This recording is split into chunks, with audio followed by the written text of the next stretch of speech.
Tirumala set వేశారు. ఎవరైనా మీరు తిరుమలకు వెళ్ళలేని వాళ్ళు ఈ సెలవులకి హిమాయత్ నగర్ హైదరాబాద్కి వచ్చారంటే ఈ విధమైన బీభత్సమైన సెట్టింగు, ఇక్కడ బీభత్సమైన ఉత్సవాలు జరుగుతున్నాయి. తిరుమలలో జరిగినట్టు జరుగుతున్నాయి. ఒకసారి వెంకటేశ్వర స్వామిని కూడా ఇక్కడి నుంచి నేరుగా తిరుమలలో చూసుకున్నట్టు చూసుకోవచ్చు.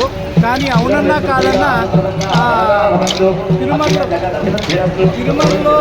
చూసిన వెంకటేశ్వర స్వామి వేరుంటాడు, ఇక్కడ వెంకటేశ్వర స్వామి వేరుంటాడు. కానీ ఆ హడావుడిని, ఆ హంగామాని, ఆ అద్భుతమైన విన్యాసాన్ని, ఆ అలంకరణని చూడాలి మీరు. ఎవరైనా సెలవుల్లో ఈరోజు వెళ్ళలేకపోతున్నాం మనము. ఇప్పుడు ఇక్కడ బ్రహ్మోత్సవాలు జరుగుతున్నాయి. 2-6 నుంచి 7-6 వరకు బ్రహ్మోత్సవాలు జరుగుతున్నాయి. చూడండి, బాగా చూడండి.